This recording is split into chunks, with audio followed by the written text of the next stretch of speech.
자, 이재명 대표 지난 16일 장외 집회 때 이재명은 죽지 않는다, 그런 얘기를 했습니다. 판결이 끝나고 나서는 이번 재판, 현실의 법정은 3번까지 이어지지만 역사와 또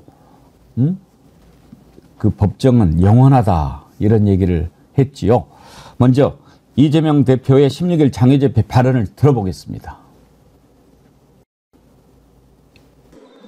그들이 행사하는 모든 권력이, 그들이 누리는 그 명예와 그리고 그 화려함도 결국 다 우리로부터 나왔다는 것은, 즐겁게 황제 골프 치면서 즐기는 그 돈조차도 우리가 새벽 일찍 10,000원 버스 타고 나가서 피땀 흘려 번 돈이라는 사실을, 그리고 국민을 배신하는 그들을 결코 용서하지 않을 것이라는 것을 확실하게 보여줍시다. 여러분, 존경하고 사랑하는 국민 여러분, 그리고 뜻을 함께하는 동지 여러분,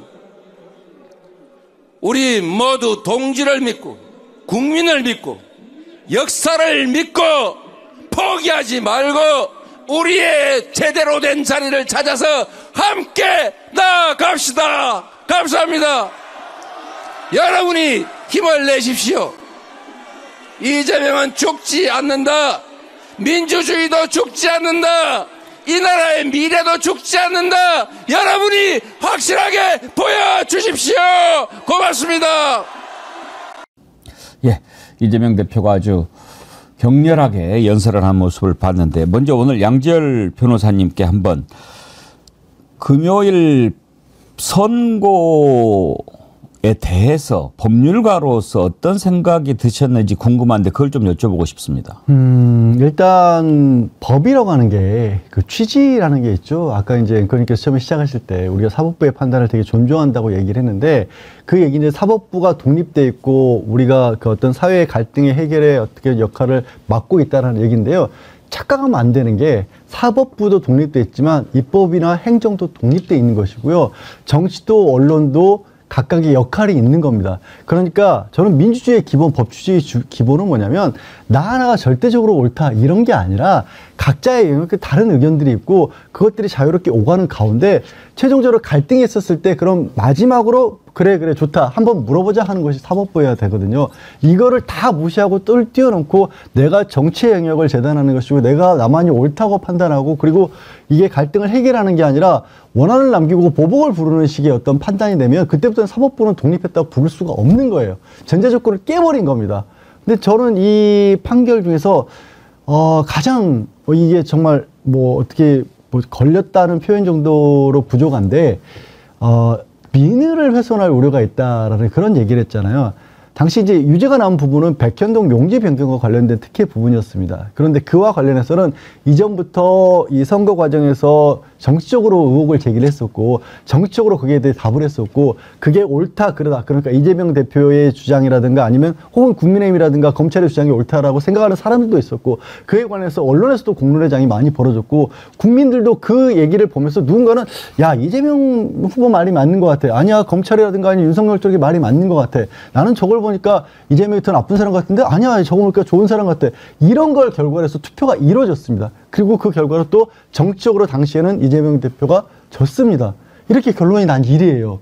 이거를 쑥 거슬러 가지고 그것과 민의를 훼손해서 대의민주주의의 본질을 지금 망가뜨릴 염려가 있어, 어리석은 국민들을 속인 거야, 이런 인식이 들어가는 거예요. 내가 이거 바로잡지 않으면 당신들 앞으로 이재명 같은 사람한테 바보같이 속는 거야, 이렇게 생각하지 않고는, 그리고 저 민주당이라는 당도 내가 보기에는 이거 별로 한국 사회에 좋은 영향을 끼치지 못하는 것 같아, 400억 넘게 지원받았다고? 그거 내 세금이잖아, 돌려놔, 이런 식의 어떤 사감 아닌 잘못된 자기 확신, 잘못된 어떻게 보면 자기가 절대적으로 옳다는 생각, 이런 생각이 없고는 나올 수 없는 판결이라고 생각합니다, 저는.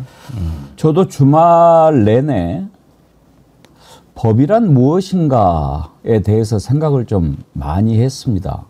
저도 법을 조금 공부했습니다만, 법이 왜 있는가? 법을 왜 만들었는가? 지금 법이라는 게 법을 갖고 먹고 사는 사람들 먹고 살라고 만들어 놓은 것이 아니지 않습니까? 국민을 위해서 있는 거죠. 지금 양지열 변호사님 맨 처음 전제에 전적으로 동의합니다. 사회 갈등을 해결하는 방법이 여러 가지가 있죠. 그중에 이제 법률적인 다툼이 있는 것은 법에서 해결하는 거고, 정치의 영역도 있는 거고. 그런데 그냥 제가 어떻게 일개 판사가 유력 정치인의 정치 생명을 끊어버릴 수 있다는 말인가, 이렇게만 생각하는 것은 아닙니다. 다만 법관이 헌법과 법률에 의하여 양심에 따라 재판한다라고 했을 때 헌법과 법률에 따라서 또 양심은 왜 거기에다 넣겠습니까? 그러면 정말 그 법관은 이번 재판이 어떻게 이루어지게 된 건지에 대한 성찰이 있었는지, 그리고 내가 이 판결을 내리면 앞으로 어떻게 될 것인지에 대한 숙고가 있었는지, 이런 부분들에 대해서 자꾸 의문이 드는 겁니다. 뭘 생각했을까? 혹시 이재명 대표 개인에 대한 정치적 호불호의 그런 부분에 대해서 자기 자신은 좀 들여다 봤을까? 만약에 본인이 이재명 대표에 대해서 악감정을 갖고 있는 사람이라면 역으로 그런 판결을 더 조심해야죠. 그 사람이 어떤 사람인지 어떤 감정을 가지고 있는지 저는 알지 못합니다. 그렇지만 너무 지나치니까 생각을 많이 하게 됐습니다. 김종대 의원님은 그 판결을 보고 어떤 생각이 드셨는지요? 예, 최근 민주주의 국가에서 민주주의 후퇴에서 사법부 역할이 아주 두드러집니다. 스웨덴의 민주주의 다양성 연구소는 이제 인도를 민주주의 국가 목록에서 아예 빼버렸는데 그 중요한 사건이 있습니다. 작년 3월에 그 야당 단수 라훌 간디라고 있는데 대법원이 이 사람을 징역 2년 유죄 판결을 내려요. 그런데 내용이 이런 겁니다. 모디 총리를 비판했는데 모디라는 성을 가진 인도의 300만 국민들의 명예를 훼손했다. 이렇게 된 거거든요. 그런데 실제로 이 마훌 간디 대표가 얘기한 것은 그 정치연설에서 이런 겁니다. 어째 요즘 모든 도독들의 성이 공교롭게 모디로 시작한다. 그러면서 모디 총리를 비판한 거죠, 사실은. 근데 이 말을 뒤집으면은 어떻게 됐냐면 모든 모디 성을 가진 사람에 대한 명예훼손이다. 이렇게 되니까 300만 명의 명예훼손이 돼가지고 이게 죄가 무거워진 겁니다. 그래서 징역 2년을 받고 인도가 야당이 완전히 괴멸합니다. 괴멸. 그리고 모디 총리가 세 번째 연임에 성공하거든요. 근데 이걸 두고 스웨덴의 민주주의 다양성 연구소는 이 명예훼손이라는 제목으로 전형적으로 표현의 자유를 억압한 대표적인 사례로 이 사례를 꼽습니다. 근데 헝가리의 빅토르 오르반이라든가 그 이스라엘의 네타냐후 총리 같은 경우도 전부 사법 권력에 대한 상권 분립을 위반하는 쪽으로 해서 민주주의를 후퇴하고 있다는 게 이게 가장 연구소의 우려 사항인데, 지금 한국에서 이재명 대표에 대한 판결을 보면은 정확하게 이 부분이 바로 최근에 민주주의의 전 세계적 후퇴의 전형적인 양상을 따른다. 그런데 일단 대선 때 했던 기억에 관한 말, 그 다음에 정황에 관한 묘사를 가지고 일단 징역형을 선고했다. 이건 마훌 간디 야당 대표하고 똑같은 케이스가 되는 것인데, 이럴 경우에는 민주주의에서 표현의 자유, 또 그거에 대한 해석과 의견의 자유가 억압되는 걸로 되는 것인데, 양심은 법의 심판 대상이 아닙니다. 그러니까 우리가 간디 야당 대표를 볼 때 그걸 얘기하는 거거든요. 이 양심은 기억의 문제이거나 의견의 문제일 때는 그건 법의 영역이 아니라는 건데, 이번에 이게 법의 영역으로 들어와 버렸다는 거거든요. 그래서 이런 사법 권력을 앞세워 가지고 거침없이 정적을 제거하는 방식, 이게 이제 이번에 한국에서 나타났기 때문에 이제 한국이 민주주의 국가 목록에서 언제든 탈락할 수 있는, 이건 국격의 문제로 이게 비화될 수 있다는 거, 이 점을 제가 분명히 말씀드리고, 제가 뭐 야당이 어떻고 여당이 어떻고 하는 것보다도 지금 이 자체의 사법화된 정치의 위험 수위가 바로 어떤 경우가 하는 거를 세계 보편적인 기준에 맞춰서 봐도 우리가 이건 매우 우려스러운 사태라는 거 예. 그거를 좀 말씀드릴 수 있다는 거예요.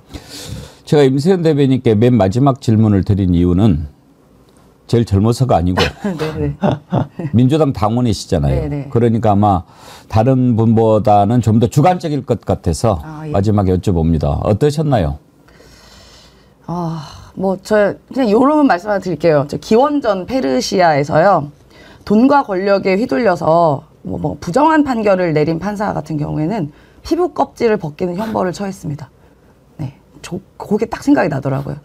이걸 보고요. 저는 이 기소 자체가 굉장히 불공정하고 기소 자체가 사실 상식적이지 않은 기소였죠. 왜냐하면 이 선거법이라는 게 변호사분 계셔서 잘 아시겠지만 이게 낙선자를 위한 게 아니거든요.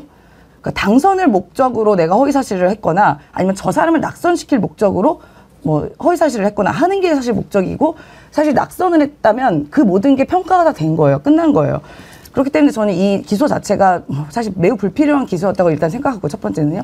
두 번째는 기억하시겠지만 오세훈 서울시장이 재보궐선거 때 생태탕집 갔다 안 갔다로 얘기가 많이 있었습니다. 그때 이제 고발이 약간 됐었는데요. 그 당시에 불기소된 이유가 생태탕을 갔던 정황이 매우 확실해요. 왜냐하면 증언도 있고 증거도 있고 뭐 여러 가지 증인들도 있었기 때문에. 그런데 오세훈 시장이 갔던 기억이 없다라고 하거든요. 그래서 아예 기소가 안 됩니다. 그러니까 이런 사례들이 있어요. 그런데 심지어 당선이 된 윤석열 대통령이 이거는 기소도 안 되는 사유를 이렇게 무자비하게 기소를 했고 그리고 이 양형이 어떻게 1년 집행유예 2년 이게 말이 되는 얘기입니까? 벌금이 나와도 사실 이게 저희가 납득이 안 되거든요. 그런데 나의 기억 그리고 심지어 이렇게 이야기했었어요. 그 당시에 이재명 후보가 사진이 조작됐다는 식으로 얘기해요. 근데 그건 실제로 팩트예요. 왜냐면 한 20명 정도 있는 사진을 4명으로 압축한 다음에 그 사진만 보면 골프 친 것처럼 조작한 거죠? 이렇게 이야기를 해요. 근데 그 당시 사진 골프 친 때 사진이 아닙니다. 왜냐하면 모자만 그 골프 모자 썼고 그때 사진은 호주에 이제 약간 무슨 전망대 같은 데 찍은 사진인데 그 사진을 이렇게 압축해서 4명으로 찍은 다음에 이렇게 골프도 치고 하는데 어떻게 기억을 못하냐 이런 식으로 이제 쓰였어요. 거기서요. 근데 그게 골프 친 것처럼 조작된 거죠? 라고 하는 게 지금 이게 잘못됐다 허위사실 유포다 이야기하는 거 아닙니까? 이거 매우 틀렸고요. 세 번째 백현동 같은 문제는요. 성남시 같은 경우는 굉장히 작은 지자체예요. 어떻게 보면 구청장 그런 급 아닙니까? 서울로 따지면. 그런데 국토부라는 거대 중앙부처에서 무언가 공문이 몇 번이나 계속 오면요. 당연히 압박으로 느낍니다. 그런 작은 지자체에서는요. 근데 그거를 내가 압박으로 느꼈다고 얘기하니 이게 뭐 내아의 증빙을 해야 되는 부분 아니지 않습니까?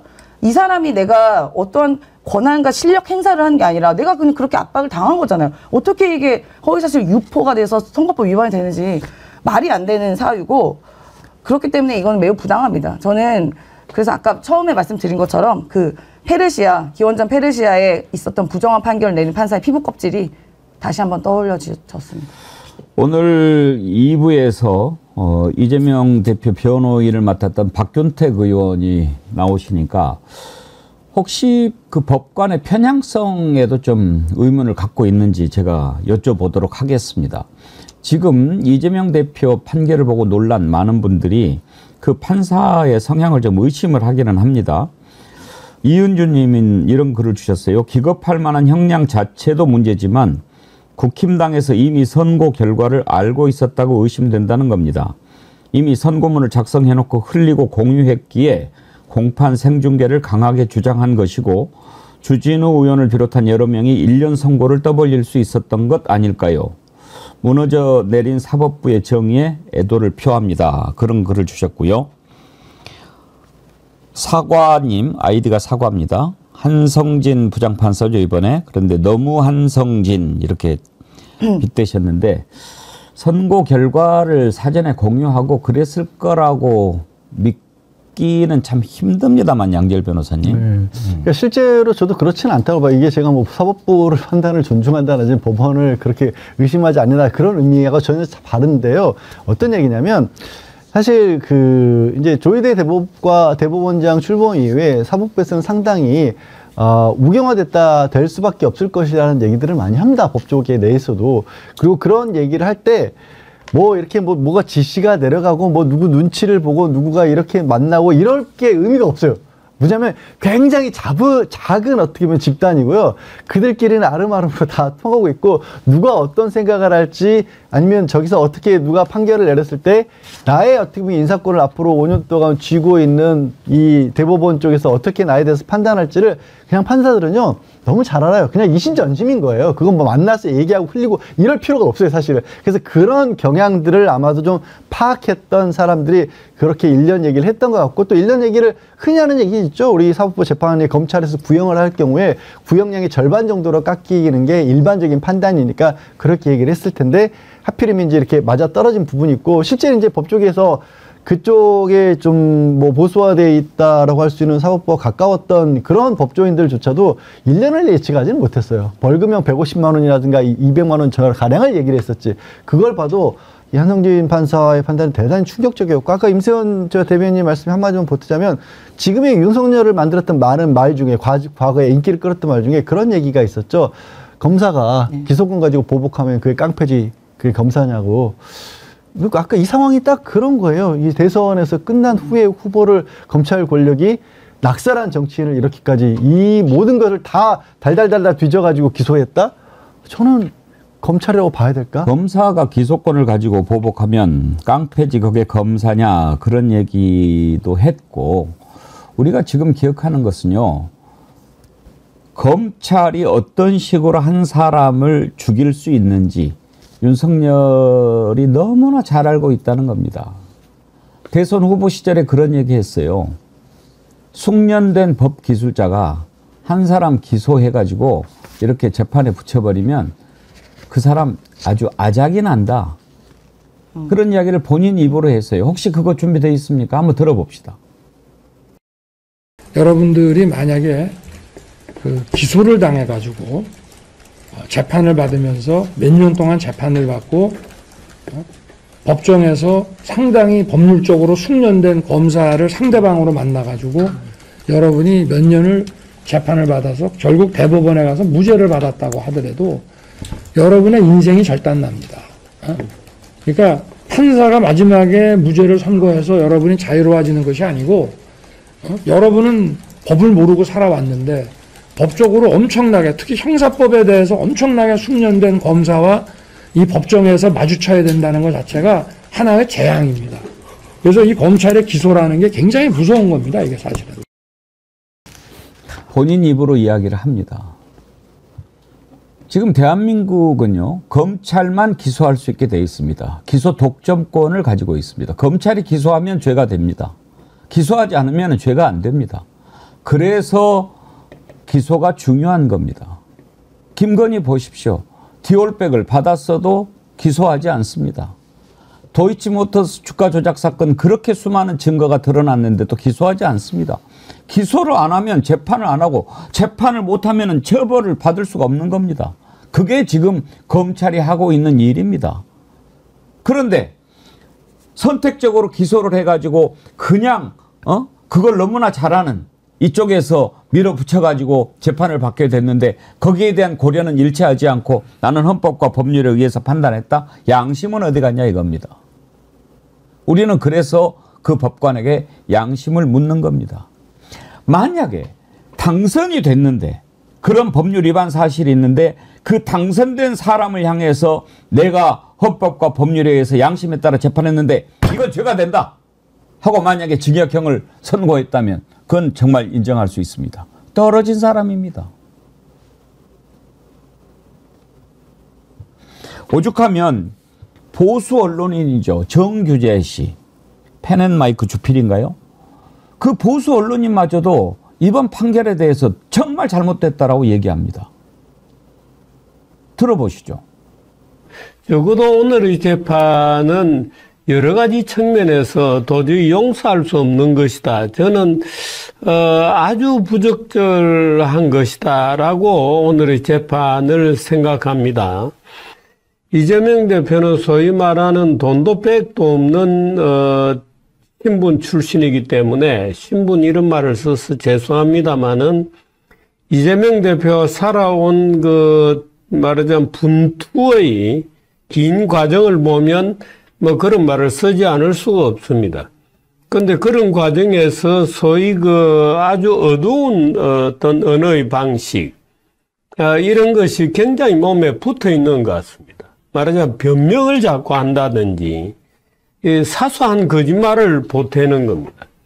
근데, 그렇다고 해서 지금 이런 식으로 그 올가미에 걸어서 이재명이라고 하는 정치인을, 민주당의 대표를 정치의 무대에서 강제로 끌어내리는 형식은 이거는 법치국가의 기본 정신에 맞지 않다고 생각합니다. 승자의 거짓말은 침묵하고 패자의 거짓말만 처벌한다. 김종대 의원님, 만약에 트럼프가 지금 이 나라의 후보였다면 대통령 될 수 있겠습니까? 이 출마 자격 자체가 안 되겠죠. 그랬는데 저는 우리가 조금 김건희를 그동안 과소평가한 거 아닌가 하는 반성을 좀 해야 된다고 봐요. 지금까지 그 김건희 여사는 남의 눈에 피눈물을 흘리게 하면서 가해자 피해자를 바꿔치기 했고, 본인들에게 불리한 증언을 하는 증인을 빼돌리거나 사법 처리받게 했던 수많은 이력으로 이 자리까지 오신 분이에요. 그런데 이번에 그 판결이나 지금 창원지검에서 벌어지는 일들, 명태균 구속에서도 보면 저는 김건희 여사의 존재감을 강하게 느낍니다. 이건 김건희 독트린이에요. 그러니까 사실상 이번의 경우에도 이런 판결만이 앞으로 야당의 특검 공세를 막아낼 수가 있어요. 김건희 특검에 대한 어떤 국민 여론의 지지 여론이 날로 높아지고, 또 거기에다가 지금 특검 전국에서 한동훈 대표까지 흔들리던 상황이었습니다. 그리고 김건희 여사에 대해서 여당 내에서도 이제는 정리해야 된다. 조중동이나 모든 언론이 그렇게 또 얘기를 하고 있던 그 시점이었다고. 그러면 친한계 중심으로 무슨 얘기가 나왔냐면 특검 방어가 어렵다는 얘기가 나오던 시점이에요. 그러면은 이거를 갖다가 방어하고 막아낼 수 있는 게 저 방법밖에 없어요. 그러니까 결국은 우리나라의 법적 카르텔을 움직이는 실력은 사실은 윤석열 대통령보다는 김건희 여사가 훨씬 더 치밀하고 계획적이라는 것이죠. 거기에다가 지금까지 이런 여사에 대한 의혹이 고조되면 될수록 김건희 여사는 더 많은 권력을 원하게 됩니다. 더 많은 영향력, 더 많은 권력이 있어야 방탄이 되는 구조였단 말이죠. 근데 이번에 이렇게 이재명 대표 판결로 인해 가지고 제가 보기에는 김건희 여사에 대한 방탄막이 형성이 되는 거고, 여권 내 윤환 갈등을 잠재우면서 통합을 해버렸던 거거든요. 그러니까 이 길밖에 없는 거라고 보는 거예요, 저 사람들은. 그래서 저는 이건 김건희 독트린이다, 지금의 판결 결과는.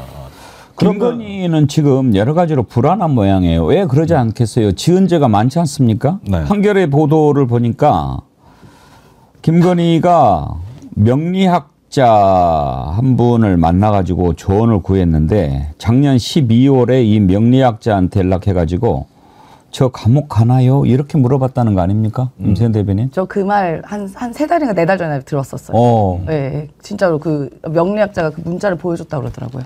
어떤 분한테. 그래서 그 얘기를 들었는데. 아, 이걸 또 만나서 물어본 게 아니고 문자로 감옥 가냐고 물어본 거예요? 그 문자로 갑니다. 그러면 어떻게 하려고 그래서 거기서 뭐 아직은 그러지 않을 것 같습니다. 뭐 이렇게 보냈다고 하더라고요. 보니까 딱 그 문자 딱 똑같더라고요. 그분이 그분 같은데, 그러니까 이게 모든 게 그러니까 김건희 씨는 단 하나도 과학적인 게 없어요. 그러니까 모든 행위들이, 그러니까 모든 게 주술 뭐 이런 게 다 엮여 있어서 하고 있는데, 저도 이런 얘기 들었거든요. 이것도 이제 과학적이지 않은데, 이재명 대표 관련해서 그러니까 대선 끝나고 나서도 본인들이 잘못한 게 워낙 많으니까 혹여나 이제 다음번에 정권이 바뀌어서 이재명 대표가 대통령이 되면 본인들의 잘못이 다 드러나게 되지 않겠습니까? 그러니까 여기만 없으면 된다고 생각을 했나 봐요. 그래서 이제 다 뒤지고 뭐 다 한 거 아니에요. 근데 뭐 하나도 안 나왔잖아요. 결국은요. 뭐 300번 조사해도. 그래서 나온 게 그런 얘기도 들려서, 그때 저 감옥 가나요 플러스 알파가 뭐였냐면, 김건희 씨가 약간 흑마술이라고 하나, 흑마술? 이재명 대표 흑마술 같은 걸 한다는 거예요. 그러니까 잘못되게 하려고. 근데 실제로 이재명 대표가 죽을 고비 여러 번 넘기지 않았습니까? 지난 시간 동안 뭐 단식 투쟁도 했었고요. 올 초에 갑자기 이제 괴한이 와가지고 테러했던 사건도 있었고, 그래서 그런 흑마술도 한다는 얘기가 들렸었습니다. 그래서 좀 기가 막히죠. 저도 듣고 깜짝 놀랐어요. 그때 이 얘기 같이 들었어요. 이 문자로 저 감옥 가나 얘기했다고. 동시에 들은 얘기예요. 그래서 제가 뭐라고 얘기했냐면 그 흑마술하면요 보통 잘못하잖아요. 그리고 자기한테 가거든요. 반대로 갑니다. 네. 명리학자나 역술가, 점쟁이한테 물어봐가지고 징역 감옥 간다고 그러면 가는 거고 그러니까. 괜찮다고 그러면 안 가는 겁니까? 지금 도대체 대한민국이 왜 이렇게 됐습니까? 오늘 아침에 김민석 민주당 최고위원이 용산 점을 100번 쳐도 안 된다 이런 얘기를 했는데 그 말을 한번 들어보겠습니다만 제가 우리 동시 접속자 수가 2만 명 돌파할 때마다 항상 좋아요를 봅니다. 지금 2만 명 됐는데 오늘 토론이 너무 진지했나요? 토론에 너무 집중하셨나 봅니다. 너무 집중하신 거예요. 예. 빨리 눌러주세요. 네. 그러게요. 예. 김민석 녹취 준비 아직요. 이거 화면에 떠버렸습니다. 예, 준비되면 들어보도록 하겠고 박찬대 민주당 원내대표 발언을 한번 들어볼까요? 그것도 아직 안 돼 있어요. 예, 알겠습니다. 근데 양절 변호사님, 뭐 이런 거를 저 감옥 가요 이런 거를 꼭 거기다 물어봐야 갑니까? 죄 지으면 가고 죄 안 지으면 안 가는 거죠? 근데 거기서 짐작해 볼 수 있는 건 그만큼이나 그 불안감들을 계속해서 끌어안고 또 한편으로 본인이 잘못한 부분이 많이 있다는 것도 잘 인지하고 있다라는 거예요. 근데 그걸 해결해 나가는 방식이 저도 그 말씀하신 그 한겨레 21의 기사를 보니까 6, 7명 가량의 뭐 명리학이나 무속인이나 이런 사람들의 어떻게 보면 조언과 집단을 꾸려놓고 끊임없이 물어보고 있다라는 거잖아요. 근데 우리 보통 인간에서도 어떤 자기가 뭐 확신이 없거나 아니면 좀 힘든 일이 있으면 그렇게 뭐 그런 곳을 찾는 경우들이 많이 있죠. 근데 김건희라는 캐릭터는 그걸 통해서 어찌 보면 잘 위기를 또 넘겨왔던 것 같아요. 시기에 점괘가 진짜 맞아 떨어졌다고 저는 보지는 않은데 어떻게든 그걸 통해서 이렇게 좀 빠져왔었고 그러다 보니까 점점 더 그걸 더 신봉하게 됐고 또 그렇다 하잖아요. 보통 자기 또 뭐 점집을 찾거나 이런 분들이 일반적으로 하는 행태가 그걸 믿고 의지해서 그러는 게 아니라 자기한테 좋은 말이 나올 때까지 새로운 얘기를 듣잖아요. 듣고 싶은 말 듣고 싶은 말 나올 때까지 그런 식으로 추구를 해서 지금까지 근데 그게 맞아떨어졌는데 저는 심지어 그 명리학자의 말조차도 저는 그 같은 말에 이렇게 넣었어요. 아직은 괜찮다고 하면서 그 명리학자가 제발 나서지 마라. 이제 좀 자제해라. 당신도 좀 깨달을 때가 됐다라는 말을 덧붙여 줬다라는 거예요. 근데 뒤에 말은 싹 빼버렸잖아요.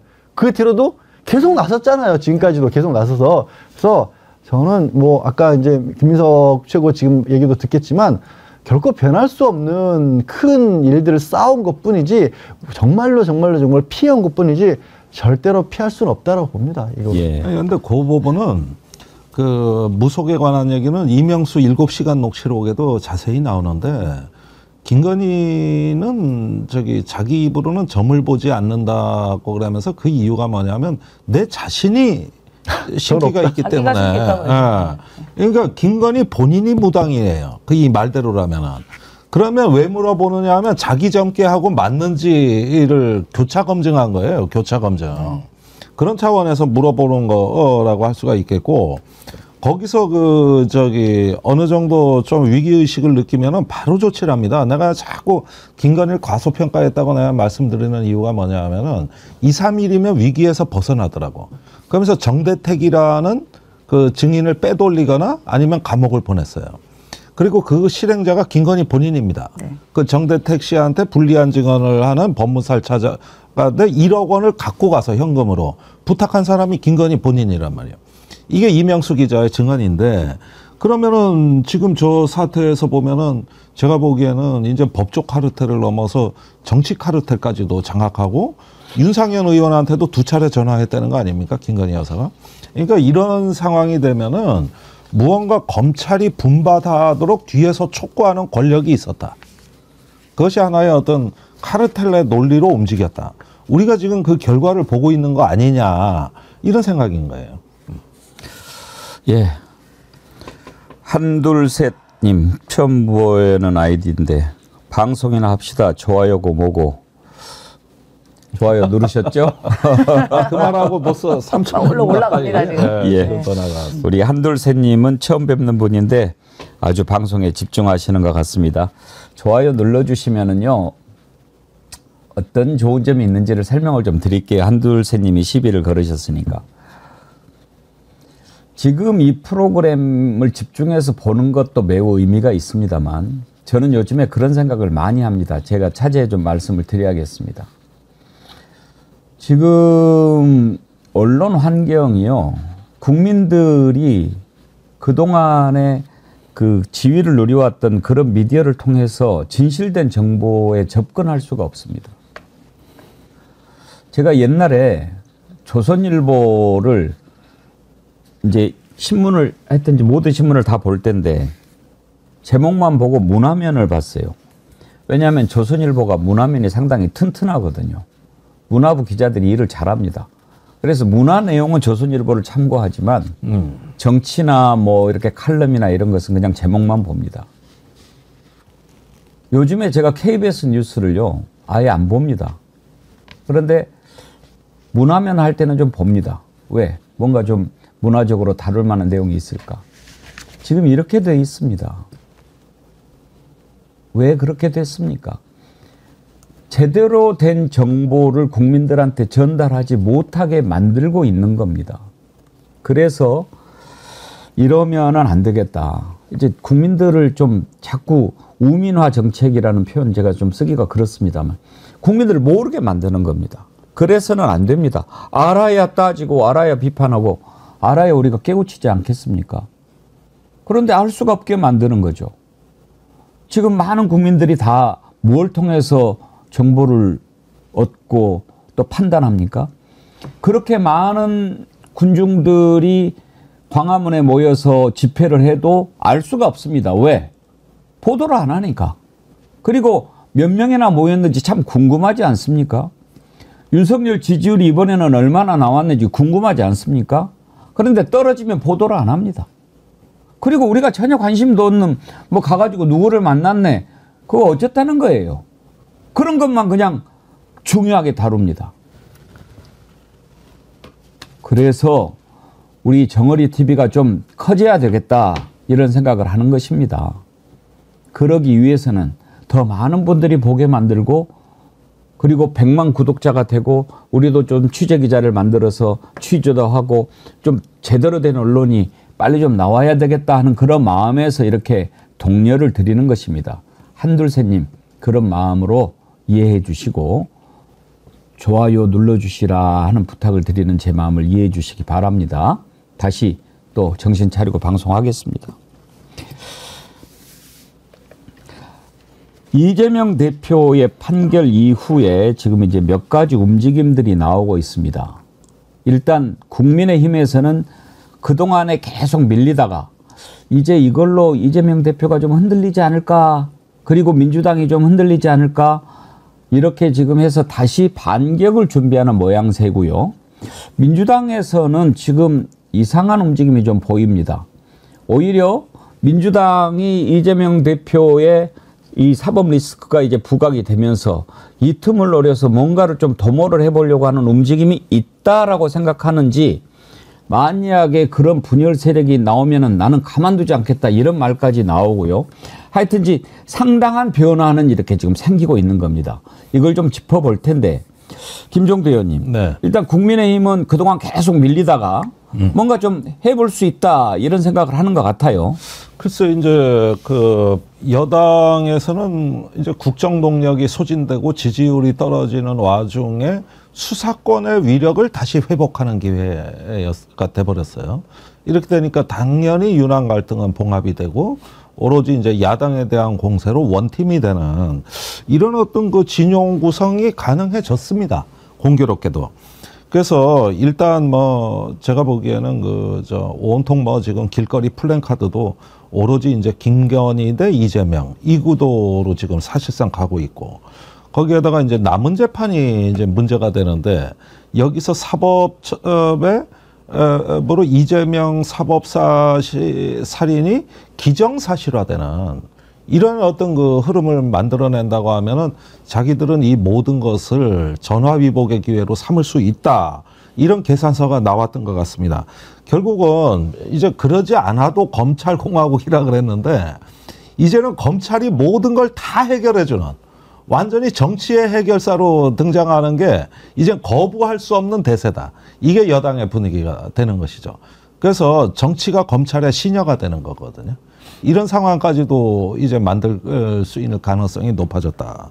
그렇게 보면은 지금 상황이 어떻게 보면 우리가 민주주의 규칙이 그래도 작동하는 나라에서 직관적으로 상상하기 어려운 일이 시작이 됐다. 그러면서 검찰의 수사권 앞에서 모든 여당 의원들이 머리를 조아리거나 숨을 죽이는 형태. 이거야말로 이제 공포 정치의 시작이라고 저는 보여지는데, 어쨌든 당분간은 그런 어떤 사법 국면을 확장하는 방식으로 이제 국정 동력을 회복하려는 이런 시도가 이제 이루어지는데, 문제는 이제 국민 여론의 정권을 갖다가 이제는 그 좀 어떤 면으로 한편으로는 두렵고 한편으로는 인내하기 어려운 정권이 돼가고 있다. 이런 점들은 스스로 좀 알아야 될 겁니다. 과연 국면 전환 이뤄낼 수 있을까요? 이 내용을 한번 좀 다뤄보도록 할 텐데요. 브릿지 보시고 김민석 최고위원 녹취 한번 들어보도록 할 텐데, 한돌세님, 저 정어리 구독자입니다. 앵커님. 감사합니다. 예, 정어리 구독자시죠. 그리고 또 함께 우리가 해야 되지요. 한돌세님 감사합니다. 자, 이 내용 다뤄보지요.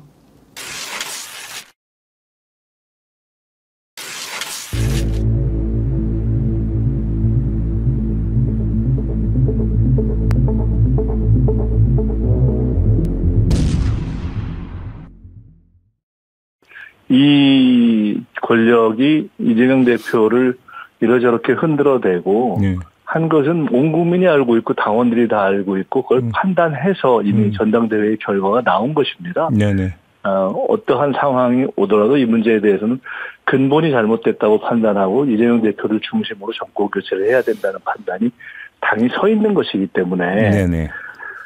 사실은 저 대통령실에서 점을 100번 치고 뭐 오판을 100번 하더라도, 이런 이번 판결과 같은 오판이 100번 나오더라도 그 정권 교체는 저는 대세가 흔들리지 않는다고 봅니다. 네. 또 그 대세의 중심에 이재명 대표가 있는 것도 흔들리지 않고요. 그렇기 때문에 그 허망한 기대가 될 것이다, 이렇게 봅니다. 그런 기대들은.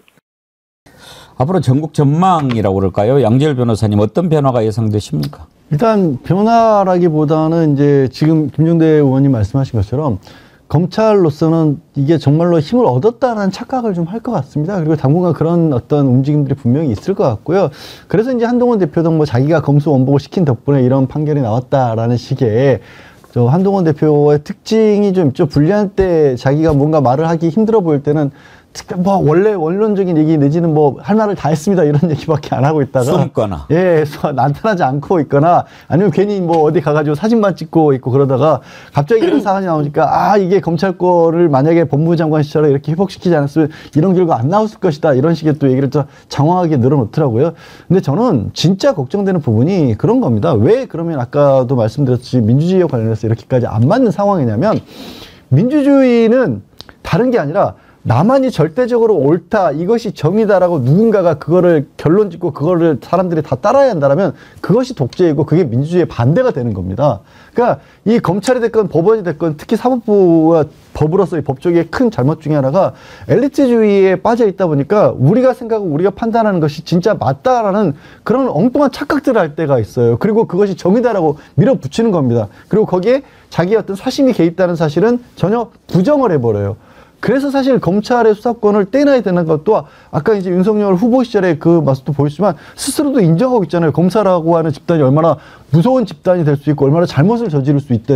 죄가 없는 사람조차도 저렇게 만들 수 있다는 걸 자기가 인정하고 있어요. 제가 보면서도 몇 번을 볼 때마다 어이가 없는 게, 그래서 이 양반아 수사권하고 기소권하고 분리해야 된다라고 그렇게까지 지난 정권에서 있었던 거야.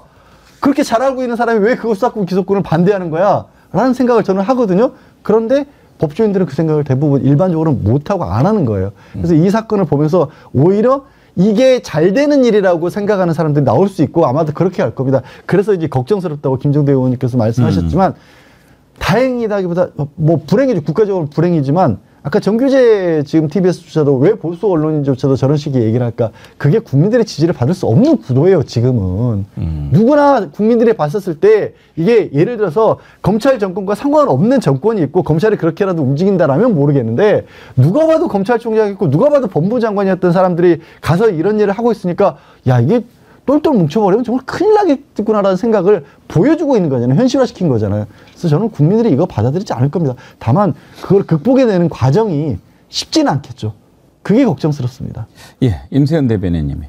네, 그러니까 이게 모든 정치적 상황을 이렇게 모든 사법적 판단으로 재단하는 게 과연 옳은가에 대해서 좀 요새 회의가 좀 듭니다. 정치를 하다 보면은 사실 말실수도 할 수도 있고 여러 가지 뭐 상황들이 있어요. 근데 이걸 모든 걸 딱딱 법의 영역으로 가다 보면요. 그 안에서 분명히 오류가 있을 수도 있는 것이거든요. 그래서 그 미국의 사례를 보면요. 저는 이 기소도 틀렸고 재판도 틀렸다고 100% 그렇게 생각합니다. 근데 미국의 사례를 보면은 미국에서 수정헌법에서는 미국에서 35세 이상이고 15년 이상만 거주하면 누구나 대통령이 나올 수 있어요. 그 사람이 아무리 감옥에 있어도 무슨 짓을 해도 나올 수가 있습니다. 왜냐? 그거는 국민의 판단이기 때문입니다. 유권자의 판단, 국민의 판단이 그 법 위에 있는 거거든요. 그래서 그 정치적 판단을 국민한테 드려야 되는 게 맞지. 왜 사법의 영역을 끌어와서 그 재판장 한 명이 그걸 판단을 합니까?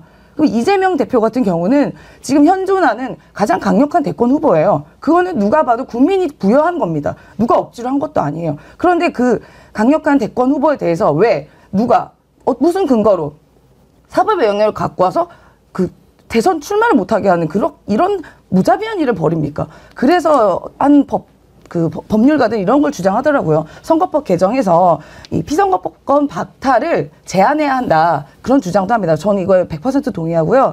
그 사법의 영역으로 정치를 너무 가져오게 되면 우리의 소중한 정치인들, 뭐 이재명 대표뿐만 아니라 누구나 잃을 수도 있는 상황이 발생할 수 있습니다. 여야 막론하고요. 거짓말 하는데요. 지금 이재명 대표가 이제 허위 사실을 얘기했다고 이렇게 심한 벌을 받는 것 아닙니까? 그러면 더 많은, 더 심한 거짓말을 한 윤석열, 김건희는 어떻게 해야 할 겁니까? 이거를 좀 들여다 봐야 됩니다. 지금 명태균 씨랑 이렇게 지금 구속돼 있는데 그동안 윤석열, 김건희 뭐라고 이야기했습니까? 어떻게 만났고 어떻게 됐다고 합니까? 다 이런 것들이 지금 거짓말이라는 게 드러나지 않았습니까?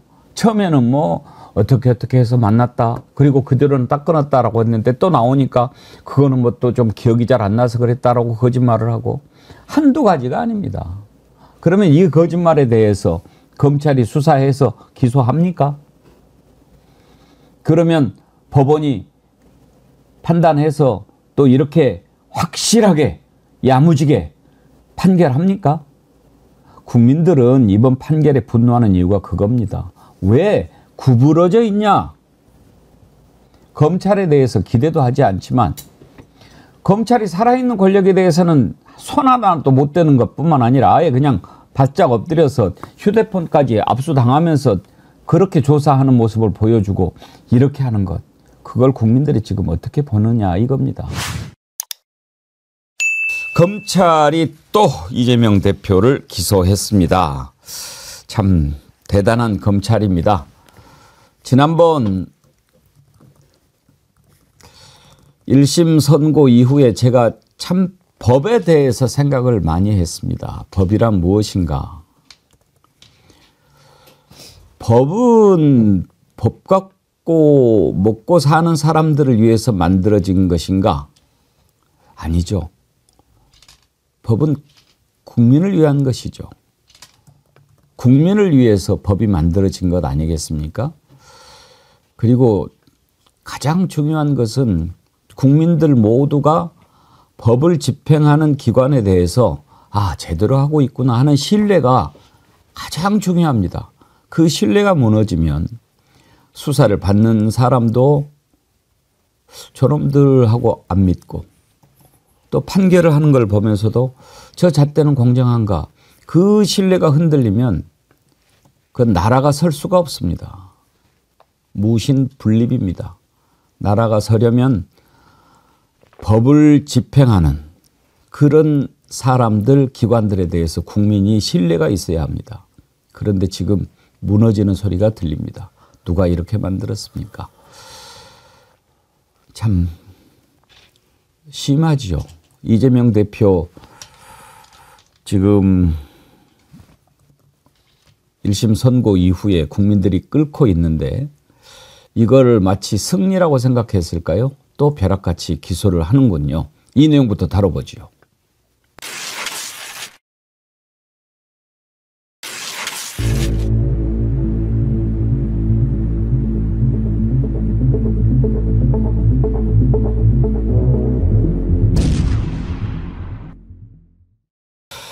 예, 김성환 평론가님, 이번에 혐의는 업무상 배임이더라고요. 네. 뭐를 배임했다는 겁니까? 그러니까 공적인 목적이 아니라 사적인 목적으로 법인카드를 사용했다. 일종의 뭐 유용을 했다. 뭐 이런 뜻인데요. 지금 검찰이 저는 정신이 나갔다고 생각합니다. 이게 지금 제정신인가? 이재명 대표는 검찰이 나중에 가서 살려줄 거라고 저는 생각하는데요. 지금 검찰이 혐의를 적용했다는 걸 보면요. 사적으로 사용한 배임 금액이 1억 653만 원이다. 이렇게 추산을 했다고 하거든요. 근데 이게 경찰에서 사건을 검찰로 넘길 당시에 법인카드를 유용한 것으로 의심받은 결재건이 150여 건, 2천만 원 상당이라고 했거든요. 김혜경 씨와 관련된 유용건이 20여 건, 200만 원 상당으로 당시에 이제 알려졌었는데요. 검찰에 가고 나니까 액수가 확 불어났어요. 한 수백 곳 정도 과외각이나 이런 거 세탁소까지 전부 다 압수수색해가지고 탈탈 털었잖아요. 그러니까 최대한 금액을 부풀린 것 같아요. 제가 보니까. 근데 더 어이가 좀 없는 게 뭐냐면 이 대표가 그 취임한 뒤에 제네시스 관용차를 구입한 뒤에 자택 주차장에 세워놓고 자가용처럼 사용했다. 요 금액을 집어넣었다 그래요. 이 금액이 6천만 원이 넘어요. 그러니까 이 어이가 없는 게 경기도지사가 관용차를 사서 집에다 세워놓고 가만히 두면서 자기 개인적 용도로 사용했다 이렇게 얘기를 하고 있는데 개인적인 용도인지 아닌지 구분을 어떻게 했는지 의심스럽고요. 관용차라는 게 그렇게 따지면은 다른 지자체장도 다 관용차 그런 식으로 쓰는 거 아닙니까? 이걸 6천여만 원을 거기다 집어넣는 거예요. 그럼 실제로 확인한 거는 한 6천만 원 남짓이라는 얘기가 되는 거거든요. 이것도 사실은 이재명 대표하고 김혜경 씨가 개인적인 용도로 이걸 쓰라고 지시한 거를 증거를 확보를 하지 못했어요. 그러니까 이걸 어떻게 지시를 했는지가 없어요. 없으니까 이게 묵인을 했다거나 이런 방식으로 계속 이재명 대표를 얽어가지고 들어가는 이런 이제 혐의를 적용한 겁니다. 근데 그거 보면서도 좀 어이가 없다 이렇게 생각하고요. 제가 왜 이재명 대표 검찰에 줄 거라고 얘기를 했냐면 이렇게까지 한 사람을 이렇게까지 집요하게 검찰이 공격하고 대통령한테 대통령 심기를 위해서 이렇게까지 만들고 자기네들의 진영을 위해서 이렇게까지 야당 대표를 기소한다는 거는 국민들이 공감하지도 못할 거고요. 이런 검찰은 나중에 가서 국민이 전 심판할 거라고 봅니다. 저도 그렇게 생각합니다. 이 칼날이 결국은 어디를 향하겠습니까? 전혜원 원장님, 네. 지난번에 김혜경 여사 벌금 150만 원 선고받았을 때 네. 그때 이렇게 저렇게 따져보니까 한 사람 앞에 한 17,000원 정도 밥을 사준 게 되더라고요. 웬만한 비싼 짜장면 정도인데 이걸 가지고 이제 기소를 해서 벌금 150만 원까지 받게 했는데 그때 많은 국민들이 그러면 김건희는 이렇게 물어보지 않았어요? 이번에 또 이 법인카드 뭐 이걸로 샌드위치, 과일, 식사대금 뭐 이런 거 썼다. 이걸 사적으로 썼다라고 하는데 그러면 윤석열 특활비는 당연히 이렇게 떠오르지 않습니까? 맞습니다. 윤석열 대통령이 엑스포 유치하겠다고 해외 가서 온갖 낭비한 예산은 그럼 어떻게 봐야 될지 의문이고요. 제가 이 과정을 보면서 진짜 가장 분노하는 지점이 있습니다. 이 사건이 이른바 경기도 7구 공무원인 조모 씨가 본인이 배모 씨 지시로 샌드위치 등을 법인카드로 구매했고 이 대표의 관사와 자택에 배달했었다고 폭로를 했었는데 여기서부터 잘 보셔야 됩니다. 경찰에서 당시 이재명 대표는 불송치 결정을 한번 내렸습니다. 그러니까 이게 조사가 안 됐던 게 아니라 이재명 대표는 불송치 결정하고 배 씨를 검찰에 송치했어요. 그런데 조모 씨가 이거를 국민권익위에 다시 조사해달라고 요구하니까 권익위가 이것을 대검에 사건을 이첩하면서 지금 이렇게까지 온 겁니다. 자, 김건희 여사와 같은 사건 우리 한번 볼까요? 300만 원이 넘는 명품백 사건 어떻게 했습니까? 권익위에서 나서서 문제 없다고 해주고 심지어 검찰에서 나서서 무슨 이상한 팀까지 돌리는 것처럼 이상한 모양새를 뜨더니 면죄부 주지 않았습니까? 그런데 그런 사건에 대해서는 이런 행태를 지냈던 권익위, 검찰의 행태와 지금 이재명 대표에게 행하는 권익위와 검찰과 경찰의 행태를 한번 좀 우리가 볼 필요가 있다라는 겁니다. 그래서 정말 칼끝으로 정적을 죽이려는 검찰 공화국 우두머리들의 행태가 도를 넘었다는 생각이 들고요. 이게 지금 이재명 대표에 대한 벌써 5번째 기소입니다. 정말 국민 여러분께서 김건희 여사와 윤석열 대통령에 대해서 행하는 검찰과 권익위의 태도, 그리고 지금 이재명 대표, 그리고 대선 후보도 아닌 경기도지사 시절에 있었던 일까지 끄집어내서 경찰에서 불송치 결정을 했던 사건을 다시 이렇게 하는 게 과연 어떤 의미인가? 정말 이거는 이재명을 죽이기 위해서 모든 권력기관을 동원한 것이 아닌가? 저는 정말 이렇게 확신할 수밖에 없는 상황입니다. 콩이맘님께서요. 참 정리 원래 잘하시는 분이죠. 원희룡 법카 만부정 보고 1,570만 원, 어장군 갈치구이 1,360만 원, 광원 와규 1,030만 원, 포도원 흑돼지 990만 원, 아라미당 한우 980만 원, 도라지 식당 한정식 960만 원, 코하쿠 오마카세 930만 원, 오운을 전복 780만 원, 털보산의 화로에 770만 원, 바다 풍경 회정식 700만 원. 이건 어떻게 할 건데? 단풍김님, 이러다가 숨 쉬는 것도 기소할 검세 종자들. 아니, 이재명 대표 이거 기소하라 이거예요. 왜 다른 놈들은 안 하는데? 안진걸 소장님. 네. 제가 어저께도 여기 갔다 왔네요. 그 윤석열, 김건희가 지난 대선 때 불법 선거사무소 이거 딱 걸린 거거든요. 딱 걸린 거죠. 예화랑. 예. 강남하랑을 알렸는데 가보니까 하랑 이름은 예화랑이더라고요. 예. 건물 앞까지 갔다 왔습니다. 그러니까 리모델링을 하고 있는데 증거인멸하는 거 아닌가 싶은데요. 제가 지금 윤석열, 김건희, 뭐 한동훈, 김영선 등에 대해서 고발한 게 한 진짜 하기 싫었는데 참고 한 게 한 40, 50건 되는 것 같습니다. 근데 이제 이게 수사를 안 하니까 억지로 계속 고발한 게 아니라 다 건이 다 다른 건들입니다. 그러니까 뭐 저희들이 쓴 태진아라 책에도 보면 그 사람들이 저지른 악행만 12페이지에 일지가 열거되어 있거든요.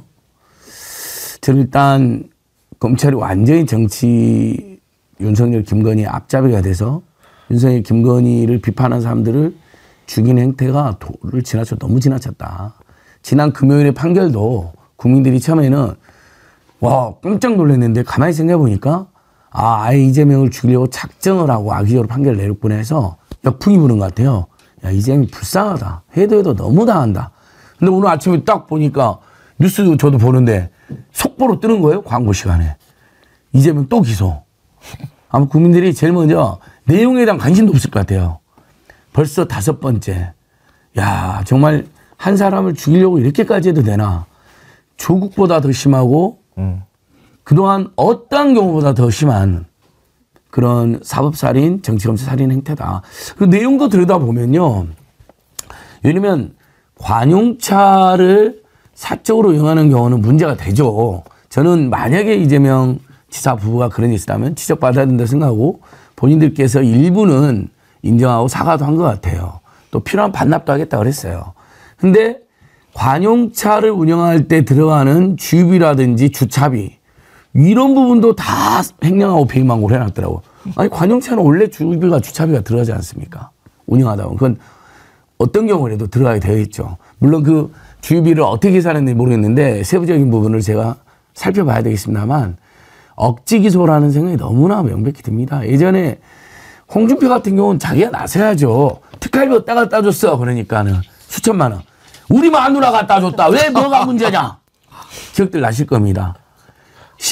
심재철 의원총회에서 특활비 다 어디다 썼어. 다른 의원들은 원내대표는 우리한테 썼는데 너는 한 푼도 안 썼잖아. 심재철은 의원들한테 한 푼도 안 쓰고 전액 자기 집으로 가져온 거로 추정됩니다. 그게 수천만 원에서 수억입니다.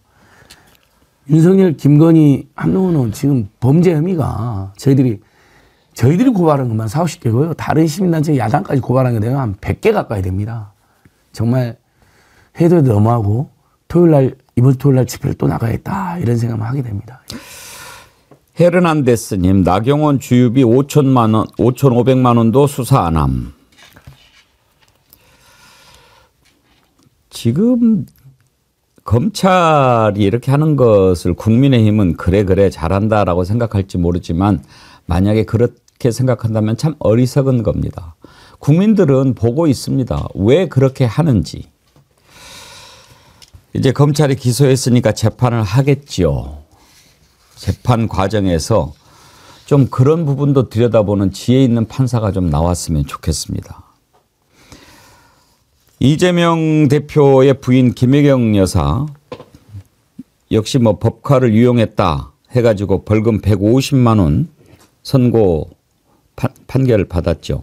항소했습니다. 이건 항소해야죠. 검찰이 정황으로 주장한 부분을 하나하나 밝히겠다. 제가 어제 이재명 대표 선고에 대해서 보수 논객 정규재 씨의 발언을 소개를 한 적이 있는데 정규재 씨가 요즘에 그 상당히 바른 소리를 꽤 하더군요. 김혜경 여사 선고에 대해서 했던 것도 들어보면 참 합당하다 그런 지적을 합니다. 우리 뭐 진보 쪽에서 얘기하는 것보다 보수 논객이 얘기하는 것 들어보면은 더 좀 설득력이 있지 않을까 싶어서 여러분과 함께 들어보고 싶어서 준비했는데 한번 들어보시죠. 김혜경 여사의 건수를 가만히 한번 들여다보십시오. 6명이거든요. 밥을 얻어먹은 사람이. 6명이 10만 4천 원입니다. 그 6명 중에 김혜경과 이재명의 비서, 운전기사 등이 3명입니다. 그럼 자기 부하들에게 점심 챙기는 것은 당연한 일이죠. 그래서 그걸 카드로 정리하는 건 어떻게 보면 당연한 일이죠. 그래서 그 3명은 사실은 빼는 게 맞겠다고 우리는 느낍니다. 어쨌거나 1인당 17,000원이에요. 1인당 17,000원어치 점심을 먹었습니다. 중국집에서. 야, 이것을 향응이라고 봐야 될 거냐? 누구 굶어 죽는 사람이 있나? 17,000원짜리 밥 먹은 거 중국집에서. 조금 비싼 중국집은 짜장면 한 그릇이죠. 아니면 짜장면 한 그릇 더하기 만두, 찐만두, 군만두 한 접시입니다. 이거 가지고 어제 형사범죄로 몰려서 유죄를 받고 전과자가 되고 150만 원의 벌금형을 받았습니다. 야, 이 판사 정말 대단하군. 이 판사는 어떤 개인에 대해서 이렇게 전과자라고 낙인을 찍고 150만 원의 벌금을 내리는 이런 판결을 자기 마음대로 할 수 있는 권력을 누가 줬지? 어떻게 그런 권력을 갖게 되었지? 이 기소한 검사는 또 뭐지?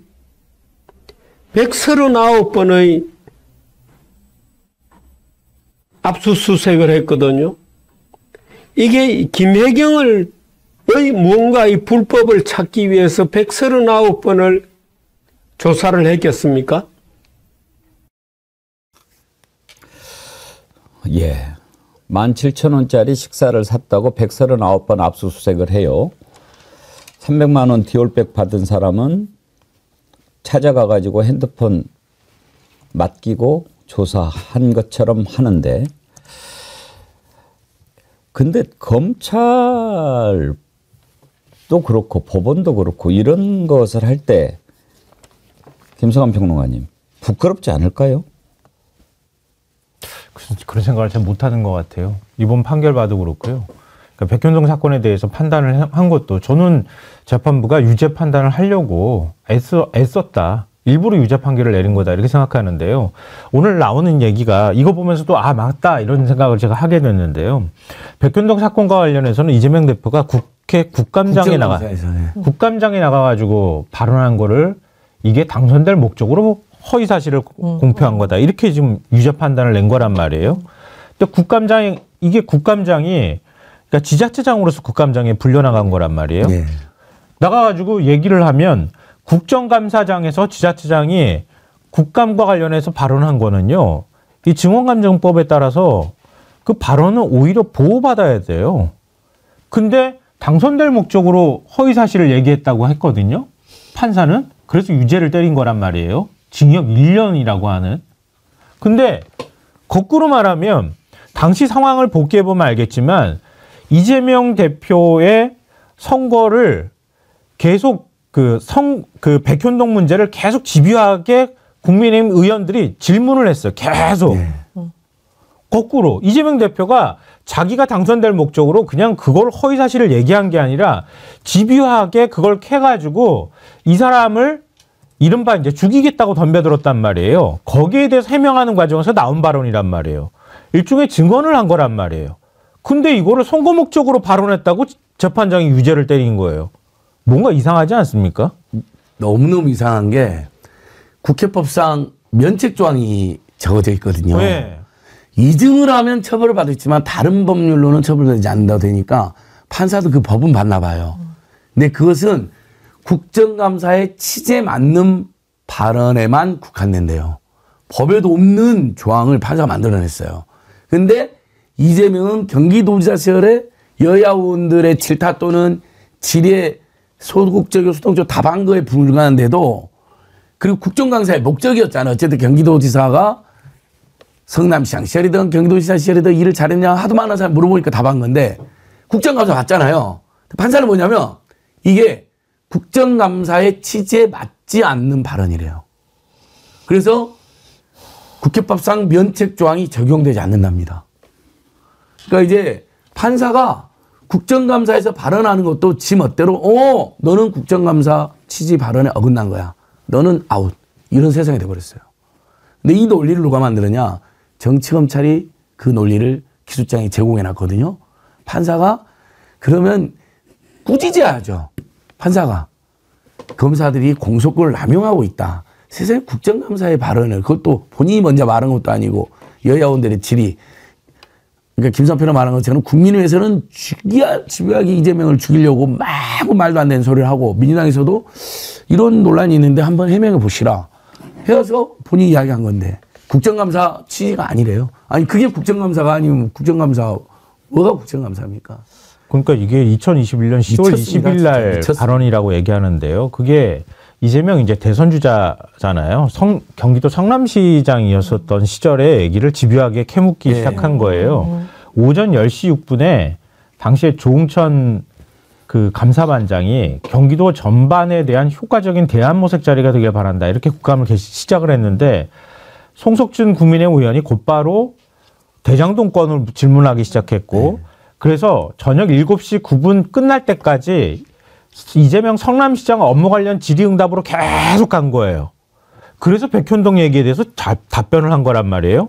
근데 재판부가 뭐라고 했냐면은 국감장에서 한 발언이 경기도 사무하고 무관하다.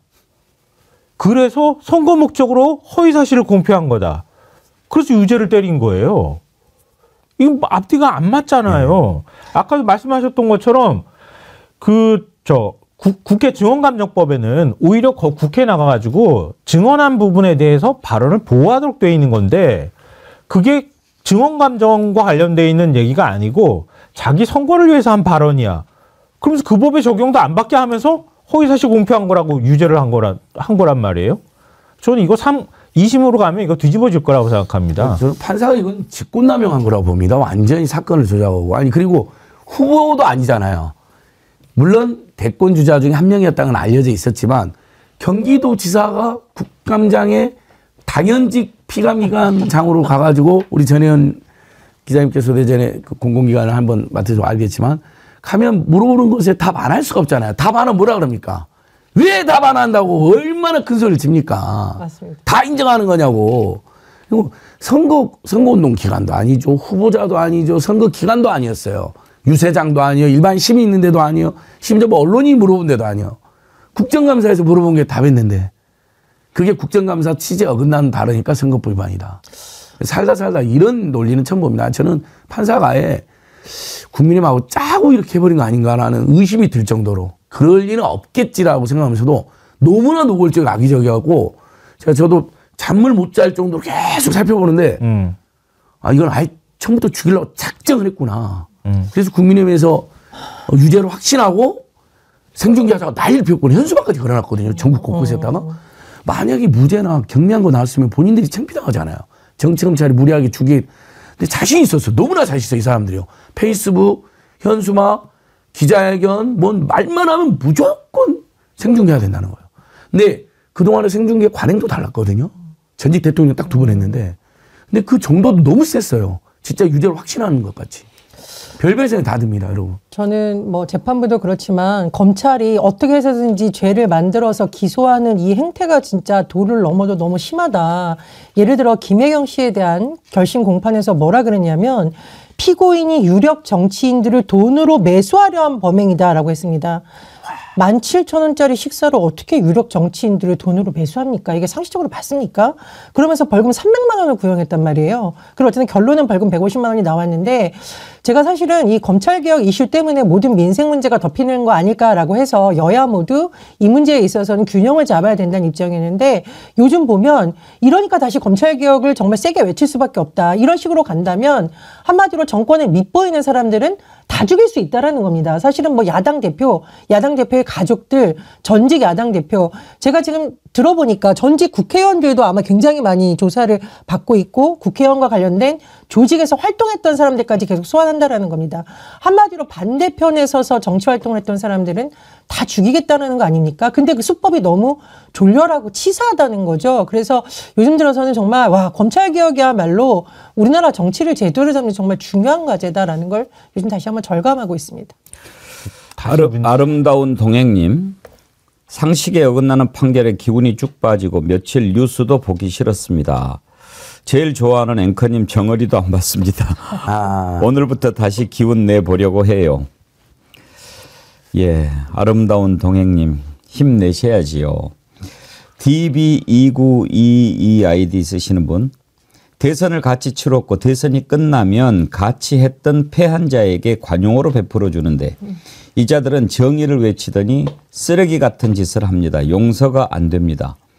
대선을 같이 했던 정적 죽이게 하는데 박정희도 전두환도 정적 못 죽이고 그 죄를 인생 말로에 받았습니다. 정말 이건 정치 보복도 아니고 말이죠. 그냥 나 기분 나쁘게 했으니까 너 가만 안 놔둘 거야. 그런 게 느껴지지 않습니까? 더군다나 이겼잖아요. 그리고 패자잖아요. 그런데 너 다시 못 일어나게 내가 밟아버릴 거야. 그런 사리가 느껴집니다. 이게 정치입니까? 그러니까 자기가 무능력한 거를 지금 엉뚱한 걸로 지금 가리려고 하는 것 같다는 생각을 하는데요. 자기가 무능력하면 무능력한 걸로 거기에 따르는 책임을 져야 되는 건데 그게 아니라 저쪽은 나쁜 놈이야. 그렇게 해서 저쪽 반대 진영이라고 생각하는 곳을 그 쑥다밭을 만들어 놓는 거예요. 재기 불능 상태로 만들면 우리가 다시 한번 정권을 자기 무능력이 문제가 아니라 정권 또 잡을 수 있을 거야. 이렇게 착각하는 것 같은데요. 또 굉장히 흥미로운 게 오늘도 이제 보도가 나왔지만 감사원이 문재인 정부 안보실 관계자들을 5명을 지금 직권남용 업무방해 혐의로 대검에 수사 요청을 또 했다는 거예요. 이재명 대표 법인카드 그거 기소하고요. 그리고 이거 가지고 또 역공 펼치는 거예요. 또 이제 검찰이 이거가 아마 뒤지겠다고 또 덤빌 거예요. 근데 법인카드 하나만 말씀드리면 김혜경 씨 기소유예 받았거든요. 기소유예 처분하면서 검찰이 얘기하기로 889만 원을 썼다는 거예요. 근데 이게 사모님 팀을 운영하면서 거기서 공직자도 아닌 사람이 889만 원을 썼기 때문에 이건 횡령한 거다. 배임이다. 이렇게 얘기를 한 거예요. 근데 자기도 창피해가지고 기소를 하기가 어려우니까 기소유예 처분을 내렸어요. 근데 이 논리 한번 보십시오. 김건희 여사 제2부속실 만들지도 않고 돈 쓰고 다닌 거 그동안에 누구 돈으로 쓰고 다닌 거예요? 예? 공적으로 대통령이 써야 될 돈 다 갖다 빼서 쓴 거 아닙니까? 김건희 여사 헬기 타고 다니고 차량 이용한 거 그럼 누가 그거 돈 된 겁니까? 그거 다 기소해야 되는 거 아니에요? 그러면은? 제주도에 우리나라 지자체장들 전부 다 사모가 쓴 돈 다 훑어가지고 사모는 정치 활동을 하면 안 되고 지자체장이 아니니까 사모가 쓴 돈 전부 다 법인카드로 한번 뒤져봅시다. 이렇게 덤비면 어떤 일이 벌어질까요, 대체? 그리고 김건희 여사가 해외 순방 중에 심지어 쇼핑 가가지고 그 망신을 떨어서 해외 언론에 냈던 그거는 그럼 어떻게 봐야 됩니까? 쇼핑도 국가 업무입니까? 거기에 대동했던 경호 인력들 다 세금으로 운영되는 인력 아니에요? 더군다나 공적으로 해외에 나가서 정말 나라를 위해서 일해야 될 그 시점에 명백하게 이거는 그럼 세금 유용 아닙니까? 아니 저는 이래서 진짜 이 검찰이 오히려 민주당이 힘을 실어주려고 하나 엑스맨인가 정말 이런 어이없는 생각까지 하게 되는데 이러니까 정말 이 윤석열 정부 빨리 물러야 된다는 목소리가 더 크게 나오고요. 지금 서명운동하고 있는 얘기 들어보니까 용산역에 간 분들이 용산역 부근에서 기차 타는 노인들까지 너무 많이 있어서 우리가 놀랐다는 얘기가 나오고 있거든요. 나라꼴이 이게 뭐냐. 진짜 이거 안 된다. 군사정권보다 더 심하다. 이렇게 막 시민들이 분노 터뜨린다는 얘기를 제가 어제 생생한 얘기를 좀 많이 들었습니다. 그 정확한 명칭이 사법정의 특별위원회입니다. 그렇죠. 이재명 대표를 지키는 예. 7인의 어벤져스 아마 그래서 출연하셨던 것 같은데요. 그런데 누구보다도 1심 선고 보고 전현희 대장님이 좀 놀라셨을 것 같아요. 너무너무 좀 속도 상하고 화도 많이 나고 그랬습니다. 그래서 판결 결과 난 당일 그날 밤을 꼴딱 세워가지고 1심 판결이 왜 법률적으로 말이 안 되는지 왜 문제가 있는지 그걸 정리를 했고요. 법률가로서 어떤 문제가 있는지 한번 좀 들려주십시오. 그 판결에. 일단은 그 사실관계 자체가 좀 새로 창작한 짜집기한 그런 사실관계입니다. 그래서 보통 법원에서 판결을 하려면 사실관계를 먼저 확정을 하거든요. 그리고 그 사실관계에 기해서 이제 근거해서 법리 판단을 하는데 사실관계 자체가 그 이번에 유죄 판결한 사안에서 틀렸습니다. 그 허구 조작된 그런 내용이고요. 또 거기에 기해서 또 판단을 한 법리 판단도 틀렸다 이렇게 생각합니다. 이번에 2개를 유죄로 했어요. 2개. 그래서 원래는 김문기를 모른다 이 부분을 이제 검찰이 기소했고 우리가 이거는 느낌이나 판단이기 때문에 공직선거법 대상이 아니다. 처벌이 될 수가 없다. 이래서 이거는 무조건 무죄다. 이렇게 했더니 그 부분을 무죄를 내렸어요. 그런데 새로운 사실관계를 짜집기 해서 창작을 한 겁니다. 지난번에 이재명 대표가 국민의힘 박수영 의원이 페북에 사진을 올렸는데 10명의 그 여행지의 단체 사진을 그걸 짜집기 해가지고 네 사람만 딱 찍은 것처럼 이렇게 이제 해서 저게 누가 봐도 골프 4팀 4사람이 골프를 치는 그런 사진이라고 보이잖아요. 그리고 실제로 올리면서 이 골프장에서 이 4사람 골프 친 거 아니냐 이런 식으로 올렸거든요. 일부러 또 볼 마커 이렇게 표시까지 하지 그걸 않았습니까? 또 이제 이렇게 클로즈업을 해가지고 저 부분을 강조를 했고요. 그래서 골프 치러 이 4사람이 같이 친 거 아니냐. 그래서 김문기랑 같이 골프 친 거 아니냐 이렇게 이제 물었어요. 근데 이 사진을 보면 그 이재명 대표는 저게 단체 사진 중에 이렇게 짜집겠다는 걸 알잖아요. 그래서 저거는 조작된 사진이다. 10명 사진을 4명으로 오려서 조작을 한 거다. 이렇게 지적을 했거든요. 근데 그 발언을 가지고 법원은 골프를 치지 않았다. 그런 말을 한 적이 없는데. 실제로 골프를 치지 않았다고 부인한 적이 없어요. 그런 발언을 한 적도 없고. 근데 그 발언을 사진을 조작했다 발언을 김문기와 골프를 치지 않았다라고 해석을 하면서 이게 허위 사실이다. 이렇게 판결을 한 거죠. 판사가 헌법과 법률에 따라 양심에 의하여 이렇게 판단하도록 하게 되어 있는데 저렇게 주관적으로 판단해도 됩니까?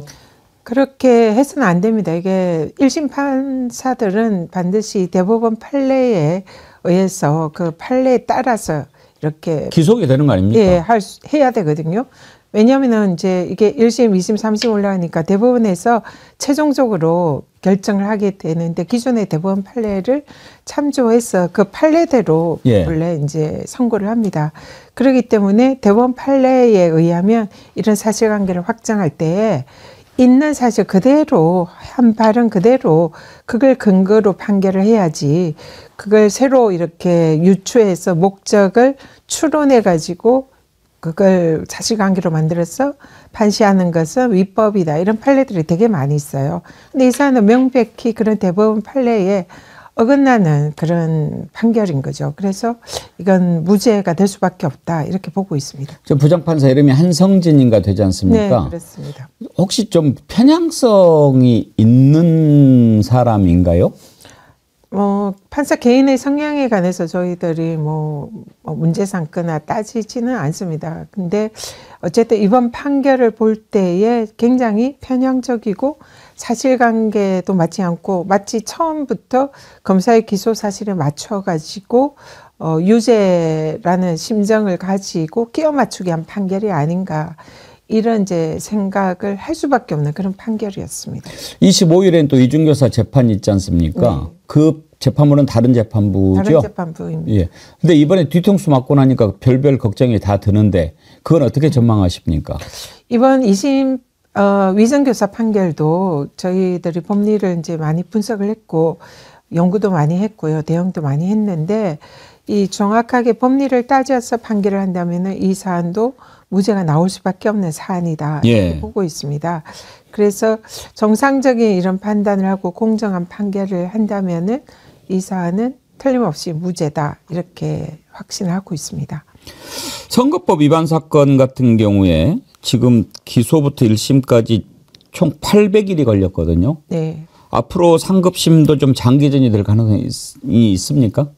통상 이 선거법 사건은 이제 6개월 만에 이렇게 예. 판결을 선고하라는 이런 이제 원래 규정이 있는데요. 이번 사안은 이제 좀 여러 가지 다툼이 많아가지고 예. 실제로 좀 길어졌습니다.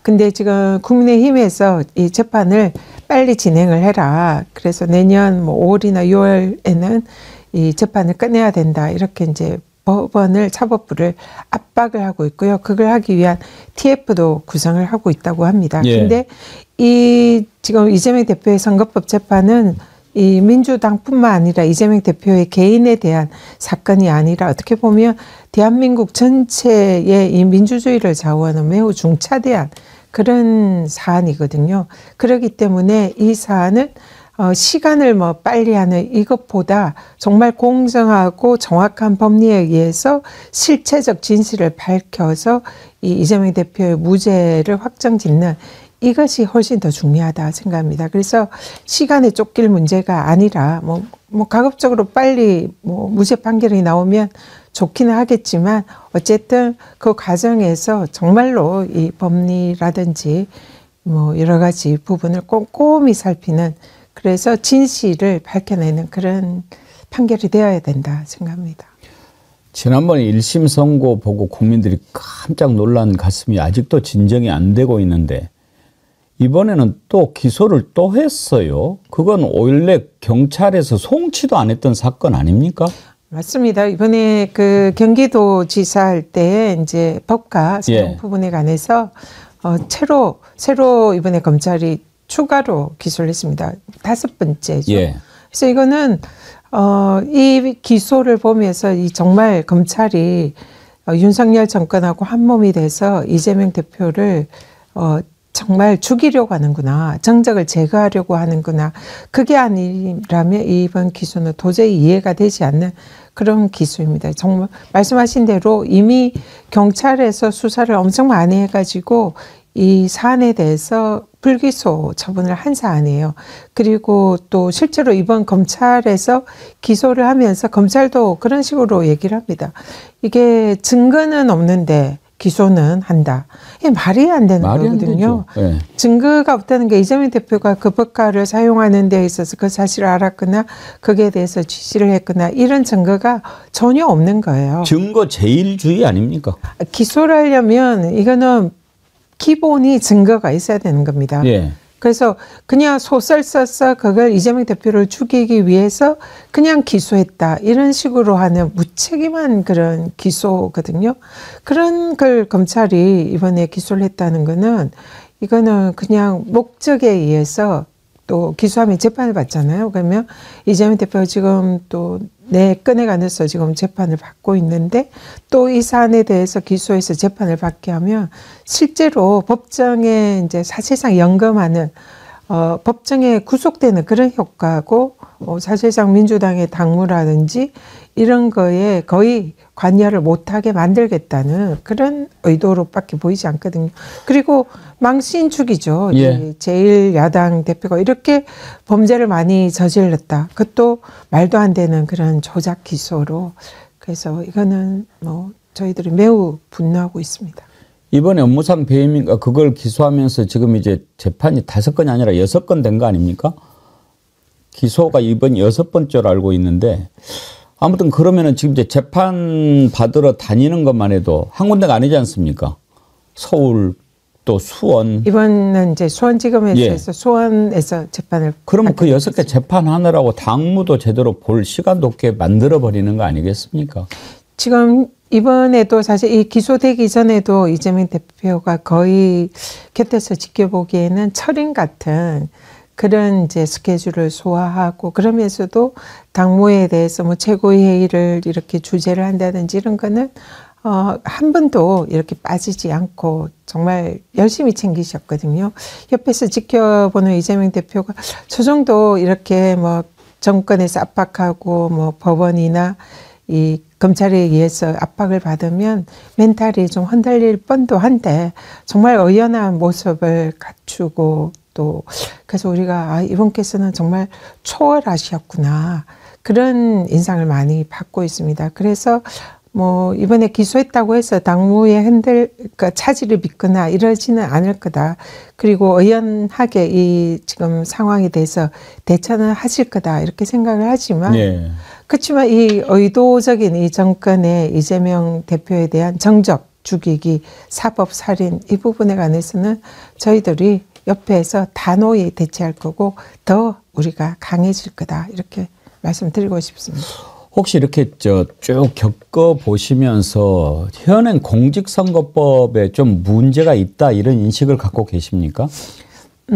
사실 정치인이라면 또 선거에 출마한 이런 그 후보자라면 이 선거법이 너무나 이 선거에 있어서 국민들의 이 그 투표의 정치 뭐 이런 선택권 이런 거를 제약하는 부분이 많다. 좀 예. 선거법이 좀 불합리한 이런 부분이 많다. 이런 걸 느끼고 있습니다. 그래서 정치인들 더구나 이제 이런 그 공직선거에 나서는 후보자들은 그 늘 정말 잘못하거나 범죄가 아님에도 불구하고 마치 담장이에 이 교도소 담장이를 걷는 듯한 예. 그런 느낌을 많이 예. 가지고 있거든요. 이번에 저도 뭐 그 선거를 치르면서 상대방 후보랑 서로 선거법 위반으로 고발전을 치르고 또 그게 이제 뭐 결국 무혐의는 서로가 이제 났지만 그 과정에서 선거에 있었던 발언을 가지고 서로 이제 문제를 삼게 되거든요. 그러면은 그 선거법, 현행 선거법의 잣대를 대면 뭐 상시 굉장히 애매하고 코에 걸면 코걸이, 예. 귀에 걸면 귀걸이 이런 식의 해석들이 많습니다. 그렇기 때문에 이 부분에 대해서 좀 더 국민들에게도 이것은 그 좀 제대로 된 훌륭한 후보를 선택할 이런 자유를 빼앗는 거다 이렇게 보거든요. 그렇기 때문에 이 말이라든지 이런 거는 좀 더 좀 합리적으로 풀고 돈은 막고 뭐 이런 방향으로 선거법이 좀 개정될 필요가 있다. 그렇게 보고 있습니다. 그러니까 법을 만들고 법 자체도 지금 허점이 많이 있지만 그거라도 공정하게 적용한다라고 하는 신뢰가 있다면 뭐 괜찮겠지만 워낙 선택적이고 자의적으로 법을 적용하니까 지난번에도 지금 총선 끝나고 나서 국민의힘 의원들 몇 명 이렇게 딱 걸어놓으니까 김건희 특검법 재의결 같은 거 할 때도 그 공소시효가 남아있는 동안에는 겁이 나서 반대를 하고 싶어도 못 하잖아요. 국민의힘 의원들이. 그런 상황 딱 너네들 걸려 있어. 이러니까 꼼짝 못 하더라고요. 네. 이번 그 22대 총선 때에 그 후보들이 한 수십 명이 이제 기다리거나 수사를 받거나 그랬거든요. 예. 그래서 그게 이제 공소시효가 끝날 때까지는 많은 의원들이 사실상 좀 두려움했던 그런 부분. 그래서 그걸 오히려 이제 정권이 이용해서 특히 국민의힘 의원들 경우에는 좀 잘못하면 선거법으로 걸 수 있어. 이런 암묵적인 예. 공포가 있지 않았나. 그리고 정권이 그걸 이용하지 않았나. 이런 생각이 듭니다. 그래서 좀 그 검찰이나 이 법원에서 선거법에 대해서 그 잣대가 공정하고 누가 봐도 그럴 만하다, 신뢰할 만하다 이런 거라면은 사실은 법에 대해서도 왈가왈부할 필요는 없는 거죠. 근데 이 그동안 선거법에 대해서 수사를 하는 그라든지 기소를 하는 것도 이거는 굉장히 기울어진 잣대다. 그런 이제 생각들 많이 하거든요. 대표적인 게 이번 이재명 대표에 대한 그런 사안, 그리고 윤석열 당시 대선 후보에 대한 사안, 이 두 개를 딱 비교를 하면 그게 극명하게 드러납니다. 이재명 대표는 사진이 조작됐다 이 발언을 검찰이 이걸 기소를 하고 그걸 골프를 치지 않았다 이 발언으로 기소를 하고 법원이 그걸 해석을 해서 유죄를 하는 거죠. 근데 우리가 당시에 대선 때 생각을 해보면 윤석열 후보가 정말 선거 과정에서 거짓말이라고 너무나 명백한 거짓말을 너무나 많이 했습니다. 예를 들면 여기에 왕자 새겼어 이렇게 했을 때 그 무속 논란에 피하기 위해서 당시에 이 교회에서 할머니가 했다니 뭐. 네, 교회에 가서 성경책을 끼고 그 이제 워낙 무속 논란으로 지지율이 떨어지니까 성경책을 들고 교회에 가면서 당시의 발언이 우리 부인이 어릴 때부터 교회에 다녀서 구약 성경을 다 외운다. 그렇게 기자들 앞에서 발언을 했거든요.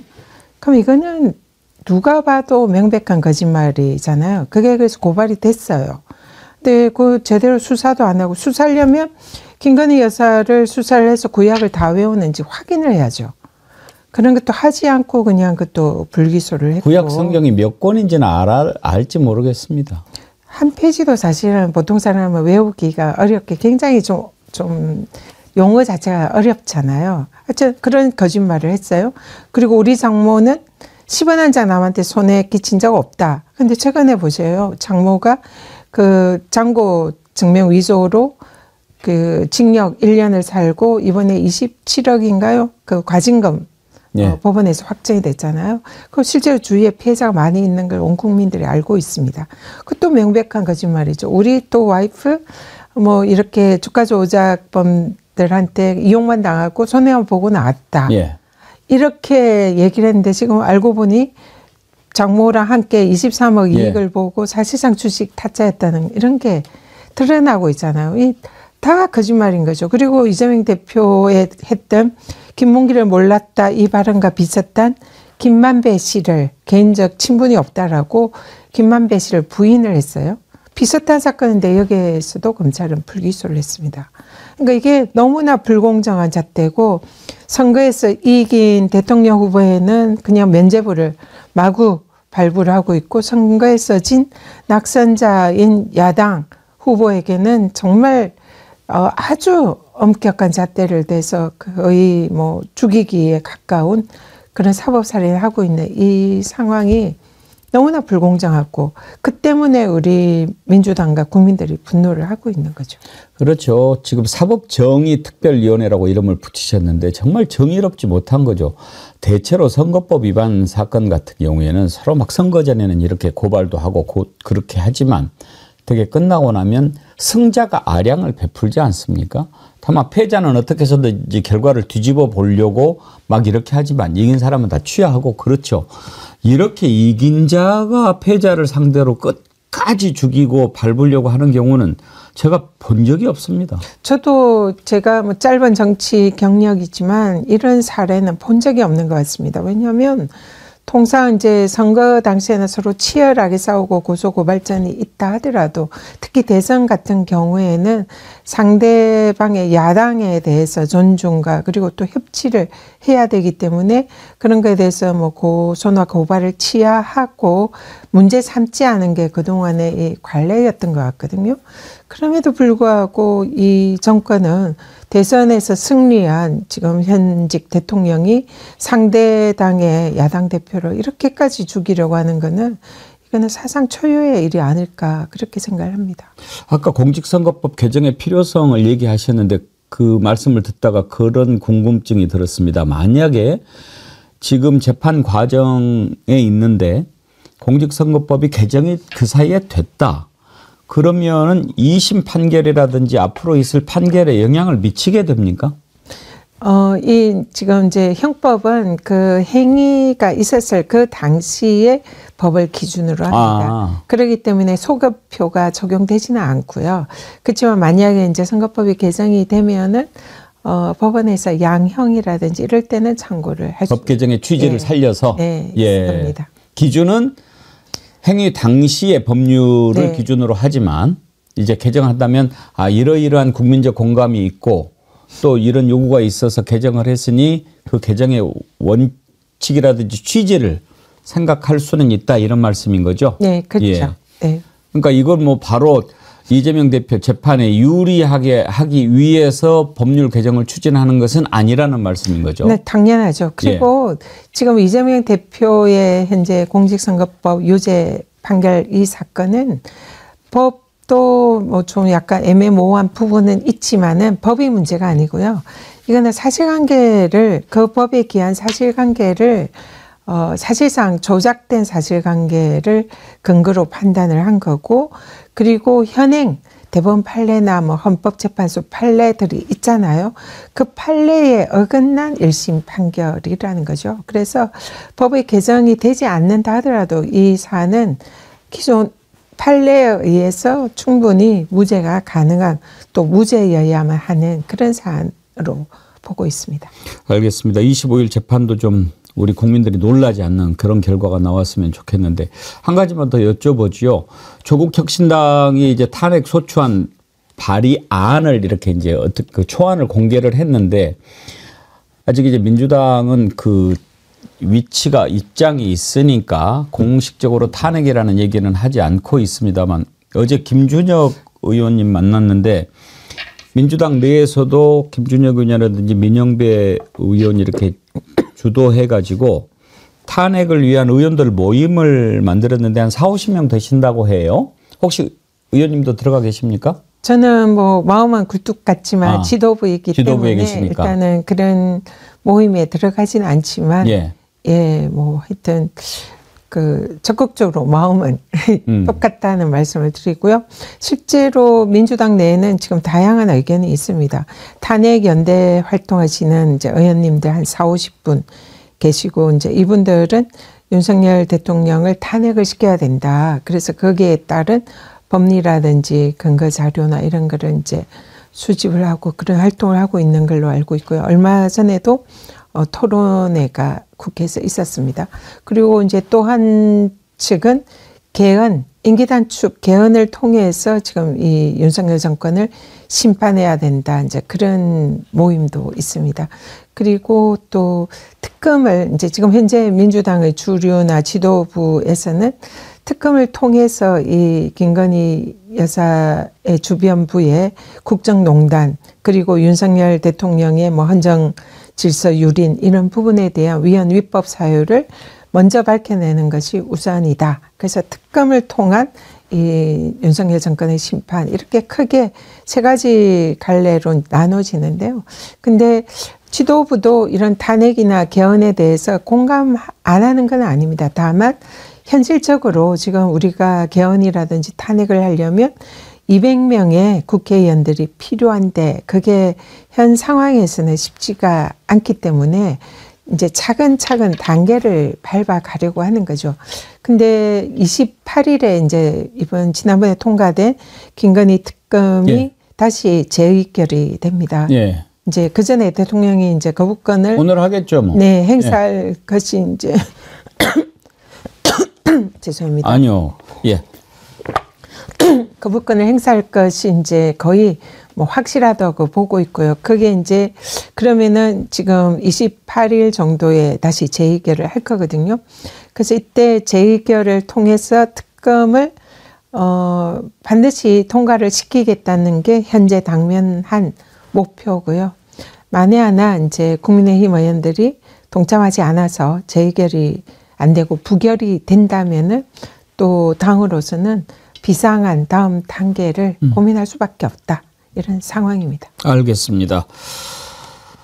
이번 주말에도 지금 집회가 예정이 돼 있지요. 네. 지난 주말에 참 비가 오는 궂은 날씨에도 많은 시민들이 모여가지고 윤석열 퇴진을 촉구를 했는데 이번 주말은 더 많이 모일 것 같습니다만 우리 대장님은 지금 감기도 걸리고 그러시는데 이번 주는 좀 쉬시죠?